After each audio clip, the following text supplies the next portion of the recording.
We are the Joshua generation, ready for battle, possessing every land. Molded, prepared, and trained by His mighty hand, taking every tribe and nation. Determined to fight, we're here to establish His kingdom, taking the nations, 'cause the King is about to come. Arise, Joshua generation, show forth His praise and our salvation. Jesus, you are exalted. We are a chosen generation, a royal priesthood, a holy nation. Lord, we lift your name on high.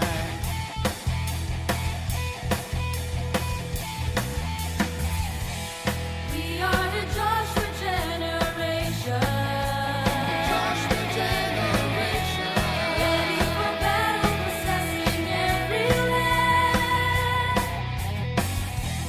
Molded, prepared, and trained by His mighty hand. Joshua generation, Taking every tribe and nation.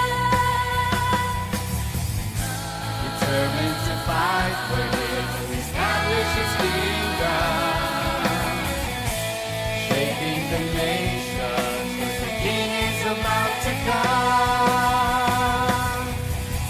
Arise, Joshua generation, show forth His praise and our salvation.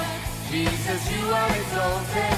We are a chosen generation, a royal priesthood, a holy nation. Lord, we lift your name on high.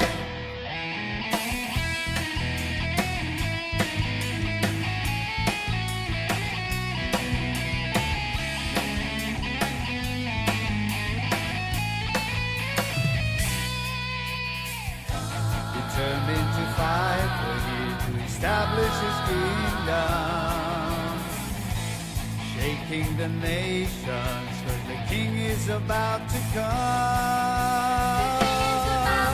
Arise, Joshua generation, show forth His praise and our salvation. Jesus, you are exalted. We are a chosen generation, a royal priesthood, a holy nation. Lord, we lift your name on high. Arise, Joshua generation, show forth His praise and our salvation. Jesus, you are exalted. We are a chosen generation, a royal priesthood, a holy nation.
We are the Joshua generation,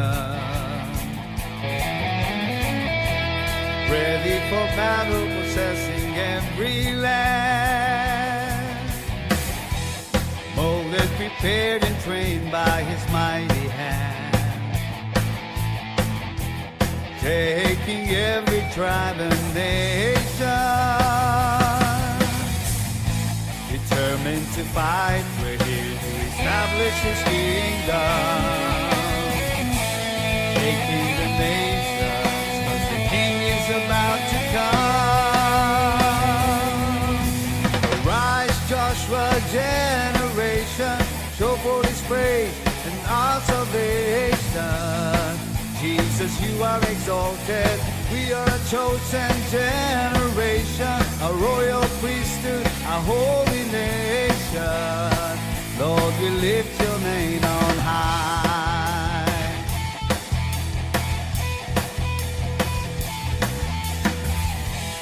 We are the Joshua generation. Joshua generation, Ready for battle, possessing every land. Molded, prepared, and trained by His mighty hand. Joshua generation, Taking every tribe and nation. determined to fight for Him, to establish His kingdom. Shaking the nations, 'cause the King is about to come. Arise, Joshua generation, show forth His praise and our salvation. Jesus, you are exalted. We are a chosen generation, a royal priesthood, a holy nation. Lord, we lift your name on high.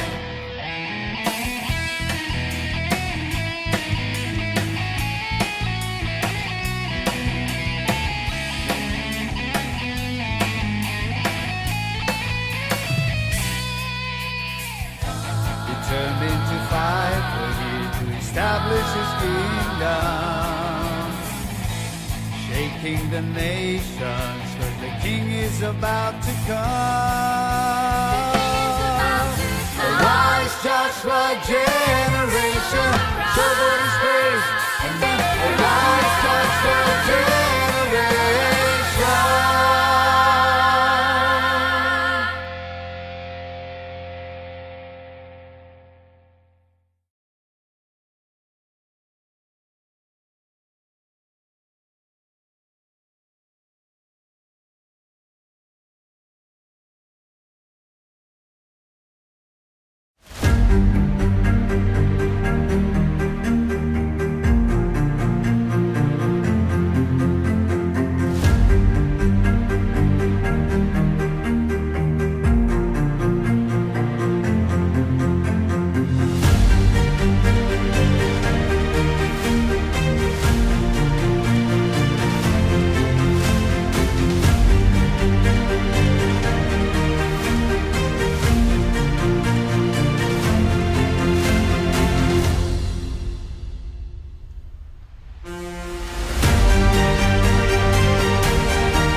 Praise the Lord! Good morning, my dear brothers and sisters. Good day to everyone, and welcome to our online service. This is Pastor Nick Belsa of Joshua Generation here in Bacolod City. And on behalf of our spiritual director, Apostle Joshua Blas, we welcome every one of you. And special greetings to his family and all the members of the Execom, lahat po ng mga workers natin here in the Philippines and international. Praise God. So, for this month of July 2026, ang ating theme is about the heart of worship. And ang aking title for this Sunday is about the pursuit of God's presence. Ang pag sinabi natin worship, it is broader than prayer, broader than praise and worship o yung papuri sa Panginoon. The worship is, it includes the totality of our whole being as we dedicate it to God. That's why sabi ni Jesus, God is looking for a true worshiper who will worship Him in spirit and in truth. Ang ibig sabihin nun, God is not looking for a place or any outside the appearance of worship, but it is about the authenticity of our spiritual devotion to God. Kung gaano natin siya kamahal, gaano natin siya hinahabol para makilala. At sa pamamagitan ng ating lifestyle, sabi nga ni Apostle Paul sa Romans 12, offer your bodies as a living sacrifices, holy, acceptable, which is your spiritual form of worship. So, hindi lang palang spirit natin nag-worship, ang soul natin nag-worship, and even our bodies is part of worship.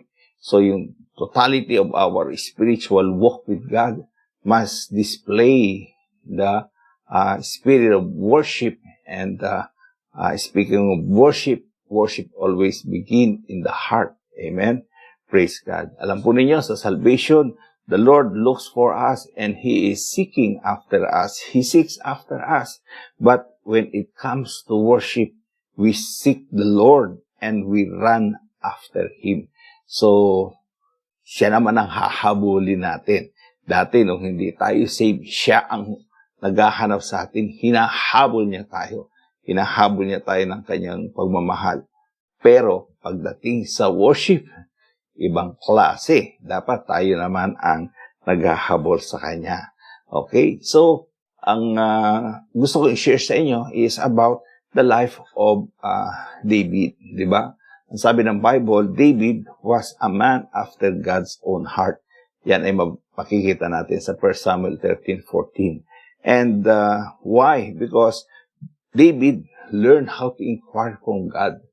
And David learned how to touch the heart of God by his worship. Kahit na andun pa lang siya sa flock ng kanyang father, kahit na andun siya sa field, ang ginagawa niya doon ay he was not just watching the flock, but he's also worshiping God. Yung hinahanap niya talaga. And that's why every time that there's a danger doon sa flock, may atake ng mga leon or oso or whatever, he was so brave enough because he knew the presence of God is with him. And he's also a man who always inquire of God. Lahat ng ginagawa niya, kahit sa labanan, ay yung nagtatanong siya sa Panginoon. At pati yung strategy ay binibigay din ng Panginoon sa kanya. And because of that, noong na-disqualified si King Saul, siya ang hinanap ng Panginoon para maging hari. At meron siyang special task to bring the presence of God back. Amen? At importante talaga yung attitude ng puso natin. Si King Saul was rejected, hindi lang doon sa kanyang mga disobedience, but he has no deep concern about the Ark of Covenant. While David has a deeper concern about the presence of God, the Ark of Covenant. Okay? So, I'd like to share 3 things sa atin. Una, is the Ark of Covenant in the house of Abinadab. And then, secondly, ay the Ark of Covenant in the house of Obed-Edom. And number 3 is the Ark of Covenant in the house of David. Okay? So, just a short background. Alam natin, during the time of King Saul, the Ark of Covenant was captured by the Philistines. Okay? And then, nagdala ng disaster sa kanila. So, ang ginawa nila is, they release it, at ang ginawa nila is, nagawa sila ng isang cart at pinadala. Okay? Back to Israel. And it so happened na yung Ark of Covenant ay they stayed in the house of Abinadab. So, secondly is, alam natin, ang mga Levites ay, yung mga priest ay wala silang inheritance na land because ang strategy ng Panginoon is to scatter them around the whole land of Israel.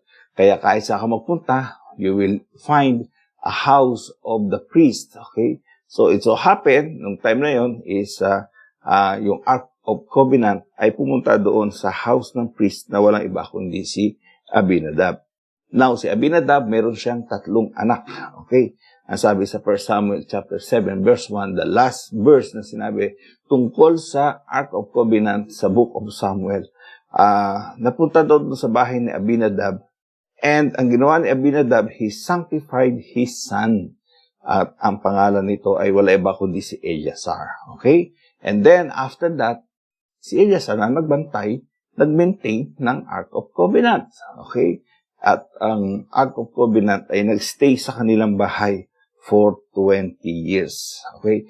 At ang ginawa ni King David, kumuha siya ng number of armies. Ang story nito ay nandun sa 2 Samuel chapter 6. Okay? Doon sa verse 1 ang sinabi, great army ang dinala ni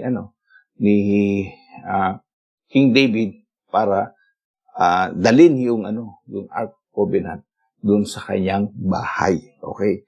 So, nalaman niya kasi na andun pala.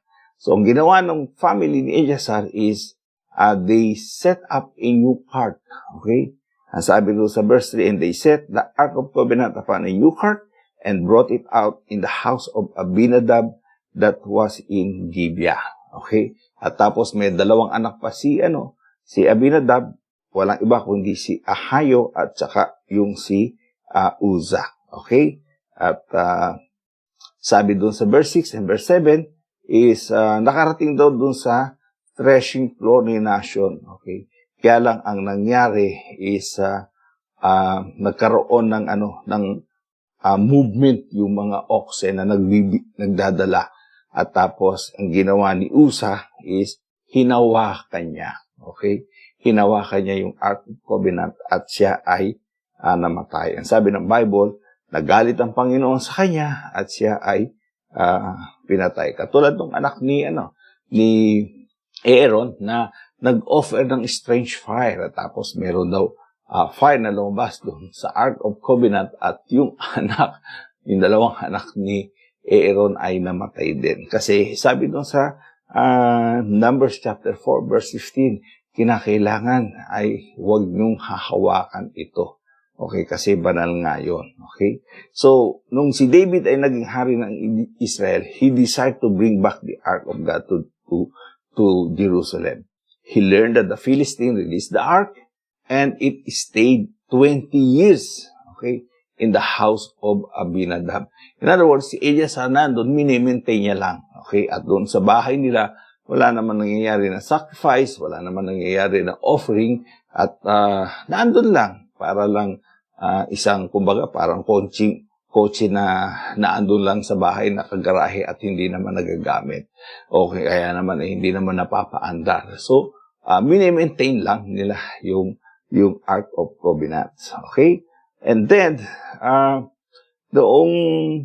yun na nga, nung itatransfer na, nahawakan ito ni Uzzah. Okay? Si David, naging unsuccessful yung kanyang first attempt na idalin yung Ark of Covenant doon sa Jerusalem. Okay? Ano ba ang dahilan? Okay? At nag-stay siya doon, tapos along the way, yung Ark of Covenant ay nag-stay naman doon sa bahay nila, Obed-Edom. Okay? So, bakit naging unsuccessful na dalhin ni David ang Ark of Covenant? Number one is this. Ang reason niyan is because they brought the Ark into the new cart. Okay? Nilagay sa new cart. Okay? Remember, ang old cart was made by the Philistines. Okay? Ito ay mga secular. Ito ay mga worldly people. Ito ay unbeliever. Sila ay gumawa ng isang paraan ng pag-worship o pag-handle sa glory ng God, sa presence ni Lord, na sila lang ang gumawa at hindi prescribed ni Lord. Okay?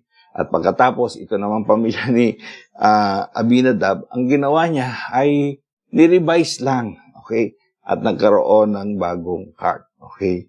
Pero ang sabi ng Bible tungkol sa Ark of Covenant, di ba, mayroong dalawang pole yan eh.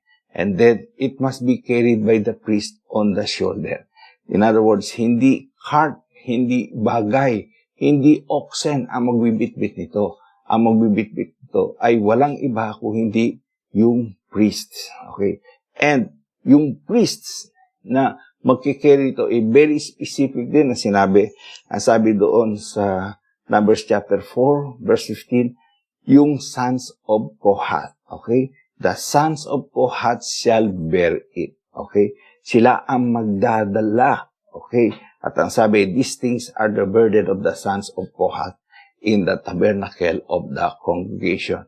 In other words, yung bigat, okay, ng Ark of Covenant, sino daw ang magdadala? Yung burden nito ay yung mga anak ni Kohath. Okay? So, hindi lang bang priest, kundi kinakailangan galing sa family line ni Kohath ang magbubuhat. Bakit nga ba ang priest? Bakit nga ba si Kohath? Diba? At hindi lang sa cart. Ang tinuturo sa atin dito is yung ano ba ang nararamdaman ng Diyos? Ano ba yung feeling? Ano ba yung heart ng God? It must be transferred to people. Okay? Kasi kung yung oxen, kung yung cart, wala naman silang understanding tungkol sa Diyos. Diba? Paano nila i-explain? Paano nila i-represent ang God sa mga tao kung hindi nila kilala at hindi nila naiintindihan ang patungkol sa Panginoon. Okay? So, ang Panginoon is not after new things. Okay? Pagdating sa worship, di ba? Hindi naghahanap ng Diyos ng bagong bagay. And oftentimes, we put new things to make our worship better. Okay? Ano yun? Ang ibig sabihin, gumagawa tayo ng sarili nating cart. Okay? Ang sabi ni Lord, I am looking for a true worshiper who will worship me in spirit and in truth. Ang hinahanap niya is authenticated, genuine spirituality devoted to Him. So, hindi yung nagagawa ng ritual, hindi yung panlabas yung kanilang pananalangin, hindi yung kung nagpiplease sila sa tao, at hindi nakapokus sa sarili. Kung hindi ang pag-worship ay yung ating puso na kinoconnect natin sa ating Diyos. Okay? Kaya nga ang theme natin is about the heart of worship. Who is the heart of worship? Si Jesus, di ba? Nakafocus tayo kay Jesus. And our heart must focus on Jesus. At ang worship natin must be coming from our hearts. Okay? So, minsan natetempt tayo kahit sa simbahan, di ba?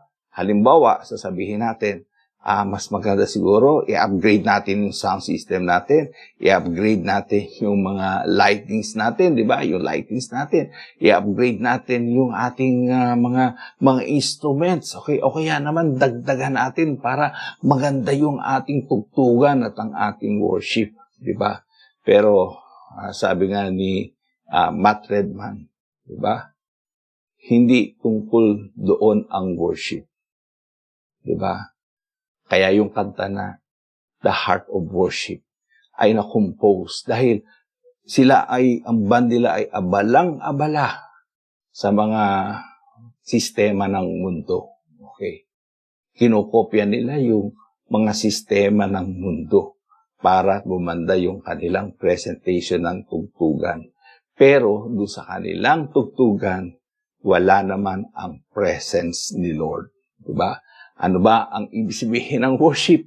We centered on Jesus, and Jesus is coming down at binababa ni Jesus ang kanyang presence. Diba? Ang sabi ng Psalms, the Lord, inhabits in the praises of His people. Naandoon sa papuri ng Diyos o ng kanyang mga anak ang kanyang presensya. Pero kung ating worship, hindi natin maibaba ang presence ng God, probably something is wrong. Diba? Mayroong problema sa ating worship. Because please do not get me wrong, hindi masama po ang mag-improve ng mga instruments, hindi masama yung magkaroon ng better sound ng ating worship, di ba? Hindi masama na magkaroon ng magagandang lighting effects yan. Pero ang problema, kung meron nga yan at wala naman si Jesus doon sa ating worship, walang lahat yan. Okay? I would rather be na kasama ko yung mga brethren kumakanta kahit a cappella lang. Amen. Pero yung presence ni Lord ay naandyan. So sabi nga ni John Wesley, it's not about new things we need. What we need is a new fire. What we need is a new man who is on fire for God. Yan ang hinahanap ng Diyos. Someone who has the fire from heaven and who has that desire, just like David, to bring the Ark of Covenant close to Him. Amen? Ayaw niya ng malayo.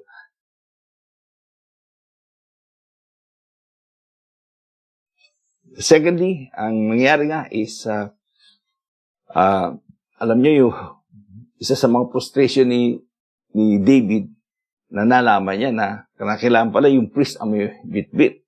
Okay? Ang isa sa mga frustrations niya ay si Usa nung namatay. Diba? Sabi nga sa Numbers 4:15, sabi, they shall not touch any holy thing lest they die. Okay? Mamamatay sila. Alam niyo pala ang ibig sabihin ng word na pangalan ni Usa? It means strength. Okay?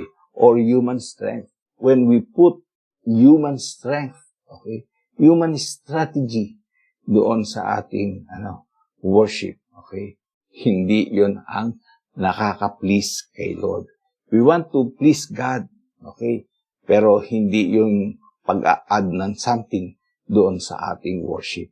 Worship in itself is enough to bring the presence of God. So God is looking for a true spiritual worshipers, and God is looking for someone who will not touch His glory. Okay? At ang sabi ng Bible is, we see si David has the right motive, but he has the wrong way. Okay? So, again, having a beautiful sound in our worship, in our church service is good. But the way we do it might be wrong. Kasi baka nakasentro to sa ating sarili. Dahil sabihin natin, magaling ang aming banda, magaling ang aming mga sound, mga ganon. Pero hindi na andun yun. It's all about the presence of God. Okay?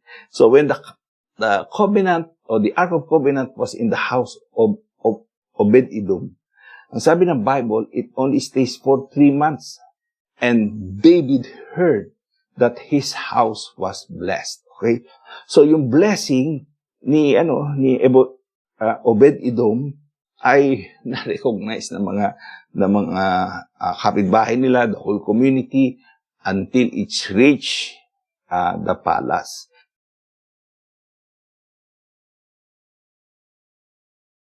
Ang sabi doon sa 1 Chronicles chapter 26, verse 1, verse 4, verse 5, verse 6, okay? Yun daw mga Korhites, okay? Isa sa mga family line doon ay yung family line ni Obed-Edom. At minention doon sa verse 5 and verse 6 na yung kanyang mga anak ay 8.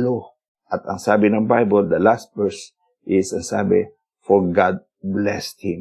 Pinagpala ng Diyos si Obed-Edom dahil they have given a proper respect doon sa Ark of Covenant. Hindi lang nila maintain sa bahay. Ano ang ginawa nila? Nag-worship sila, nag-aalay sila, at ang ginawa nila, inalis nila yung new cart na yan. Okay? Dahil hindi yan ang prescribed form of carrying the presence of God. It must be on the shoulder of His children. Okay? Sila ay qualified dahil sila ay galing doon sa family line ni Kohath. Okay? So, dahil doon, they handled properly the presence of God. They handled properly yung Ark of Covenant. In return, they were blessed. Diba? Minsan sa bahay natin, kahit sabihin natin tayo ay Christian, pero kung walang worship sa bahay natin, wala rin dumadating na blessing. Okay? Dapat sa mga bahay natin, naandyan pa rin ang papuri at pasasalamat. Kumakanta pa rin tayo, hindi lamang sa loob ng ng simbahan, kahit doon sa tahanan natin. 'Di ba? Iniaalaw natin ang salita ng Diyos na mag-enrich sa ating bahay. Ang ating worship ay naandun sa bahay. Every day of our life is laging may naririnig na kanta at papuri doon sa ating bahay sapagkat mayroong mga mananampalataya na nag-worship sa ating Panginoon. It is not just enough na masabi na tayo ay Christian, nag-attend tayo ng Sunday, but kinakailangan kahit sa tahanan natin is mayroong worship. Mayroon at naandun ang presence ni Lord sa atin sapagkat yun ang hinahanap ng Panginoon. So gusto natin ma-bless, then let's praise, let's worship, arise doon sa ating mga tahanan. So this time, David was doing it the right way. Hindi lang yung motive niya ang tama, he was also doing the right approach of worship. Ang sabi ng Bible, si Obed-Edom was from the family line of Kohath. Correct? Check. Okay? At sila ay hindi nila ginamit yung new cart na ginawa nila Abinadab. Instead, yung kanyang mga anak ang nagbuhat nito at sila ang nagdala. Okay? And then another one. Check. Okay? So, they did obey the word of God, the right prescription of worship, and they did respect the glory of God, the Ark of Covenant. At dahil doon, in just 3 months, remember, doon sa bahay ni Abinadab, ang Ark of Covenant ay nandun for 20 years. Samantalang kay Obed-Edom, 3 months lang. Okay? Kasi nung nandun kala Abinadab, 20 years na walang nangyayari. Okay? Meron lang nagbabantay. Okay? Si Eleazar lang. Pero, pagdating dun sa bahay nila Obed-Edom, merong worship. At ang ginawa nila, they do it rightly. They carry it on their shoulder. At yung burden ni Lord ay naramdaman nila. So they feel the presence of God. They feel the holiness of God. And they did respect the presence of God. Amen. They do it properly. So, ano ang sabi ng Bible? Tayo daw mga mananampalataya. Sabi sa 1 Peter 2:9, sabi, you are a chosen generation, a peculiar people, a royal priesthood. Okay? To show forth the praises of Him who called you. Tayo daw ay mga priests. Para tayong mga, Obed-Edom family. At tayo ay carrier of the presence of God. We are the temple of the Holy Spirit. We carry the Ark of God, His divine presence. And kung naandito sa buhay natin to, we need to treat it with respect. Ang ating katawan must be, a vessel of worship. Tayo yung true spiritual worshiper. Tayo ang tunay na mananampalataya na hinahanap ng Panginoon. At sabi ng Bible, when the praise arise, okay, blessing will, go down or will pour out. Okay? So, ano ang nangyari? From the house of Obed-Edom na na-blessed, pumunta doon sa house of David, doon sa Jerusalem. Kasi sabi ni Moses, okay, God will choose a place where He will place His Ark of Covenant. Hindi kagad minention specifically kung saan yon. But David had the revelation that it must be on Mount Zion. At doon nga, nilagay ni David. At ang sabi ng Bible, so it was, sa verse 13 to 15 ng 2 Samuel chapter 6, when those bearing the ark of the Lord had gone 6 paces, then he sacrificed oxen and fatted sheep. Then David danced before the Lord with all his might. And David was wearing a linen ephod. So David and all the house of Israel brought up the ark of the Lord, shouting and with the sound of trumpet. So the priest made sacrifice every 6 paces, sabi ng Bible. Ano ang ibig sabihin nun? Okay? Mayroong 3 sacrifices na nagawa mula dun sa bahay ni Obed-Edom down to Jerusalem. The first sacrifice speaks about our atonement, ang ating kaligtasan. The second one is our consecration, yung ating pamumuhay bilang buhay na handog mula sa Panginoon. And number 3 is our longing for fellowship with God. Merong hunger dapat. We will seek the presence of God. Just like David, hindi siya mapakali. Sabi niya, ako mayroong palasyo, pero yung Ark of Covenant, yung presence of the Lord, wala. Okay? And that's why he made a decision to bring it back. Siya lang ang nakagawa noon. Okay? And that's why these sacrifices, okay, pictures our spiritual pursuit for God's presence. Just like David, he was always pursuing the presence of God. So King David was glad to know that they were doing the right thing with the right motive. He rejoiced that God sent blessings rather than curse. Okay? Doon sa mga Philistine na curse, walang blessing. Doon sa kala Abinadab, pero doon kala Obed-Edom, mayroong blessing. So nung na-realize niya yun, sabi niya, sigurado, mayroong blessing na darating sa akin because I'm doing it right. And when we worship in the proper order, and we are filled with joy and gladness, of course, ang ating emotion is also affected by it. Okay? Kaya tayong lahat ay napapasayaw, napapakanta. Okay? Hindi po legalism yon. Okay? Hindi yun manipulation. Ito ay an expression of our true love and dedication to God. Okay?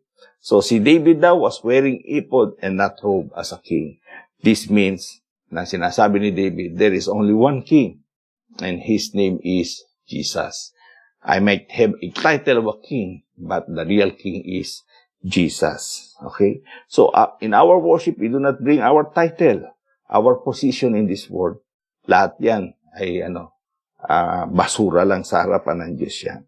We must worship God as who we are, and we worship God as who He is. Okay? So, in conclusion, sinasabi natin, we cannot worship God the way we want it. Okay? Hindi yung pamamaraan natin. We cannot use our human strength, human strategy to approach God. We worship God the way He wanted it because God is looking for a true worshiper who will worship Him in spirit and in truth. I pray na tayong lahat will always pursue the presence of God. Amen. Manalangin po tayo.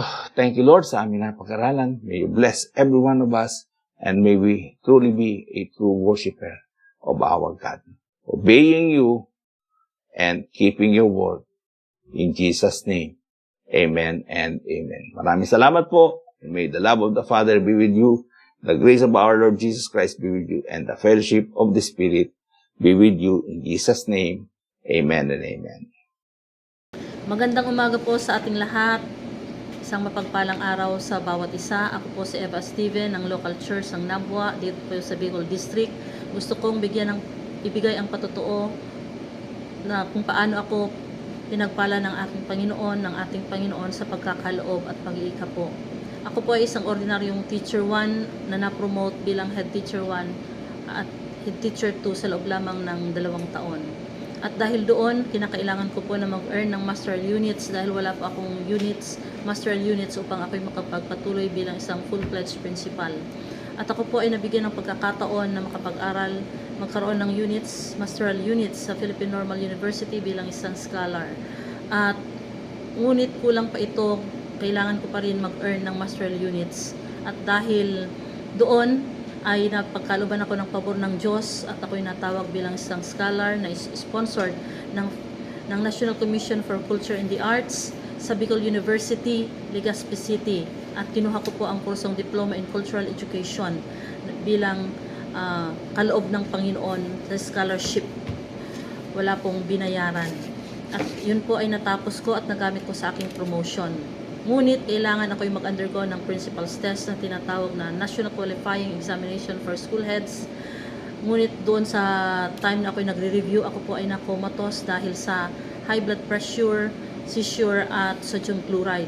Doon po ako sa ICU ng 3 araw na hindi alam kung mabubuhay pa dahil 2080 lamang ang chance na mabuhay.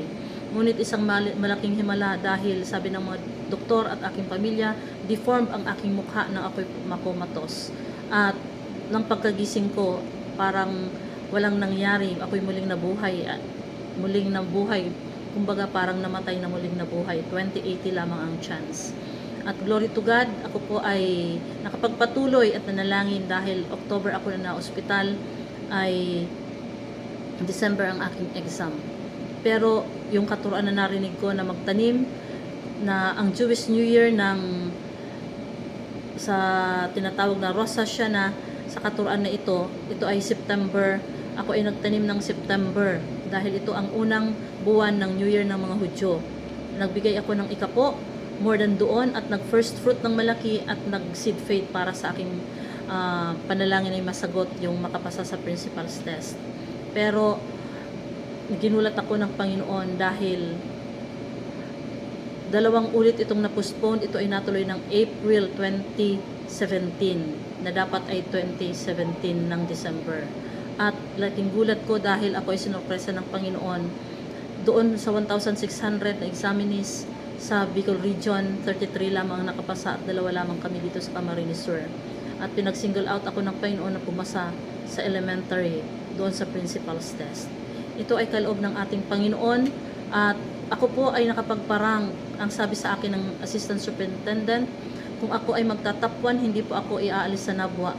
Ngunit ang laking gulat ko dahil na yung kaba ko na ang mga kalaban ko ay may mga doctoral units, pero doon po sa ranking na yun, ako po ay top 1. Kung bakit ako po ay siningle out ng Panginoon, ako lamang applicant na magpaparang ng principals sa principal position. At yun ay pinagkaloob sa akin ng Panginoon, answered prayer po tayo.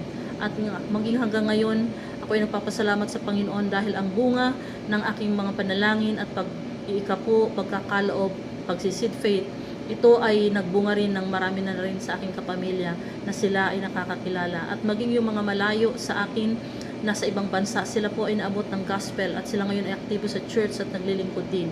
Maging yung aking mga pamangkin at mga apo, ilan sa kanila, yung iba sa kanila ay aktibo sa church at naglilingkod na rin sa Panginoon. Ito po ay bunga ng ating pagtatanim. Kaya wag po tayong makakalimot mga kapatid na ang ating ikapo ay ibigay natin sa ating Panginoon, ang kaloob, ang pagkakaloob, ibigay natin sa Panginoon sapagkat hindi po ito nasasayang. Dinirinig po ang lahat ng ating panalangin sapagkat ang Panginoon ay sumasagot sa hindi natin akalain at isang malaking pabor ang binibigay sa atin kapag tayo po ay tapat na naglingkod at tayo ay tapat na nagbigay para sa Panginoon. Glory to God. Maraming salamat at God bless you all. Receive this blessing. The Lord bless you and keep you. The Lord make His face shine upon you and be gracious to you. The Lord lift His countenance towards you and give His peace. Shalom and God bless.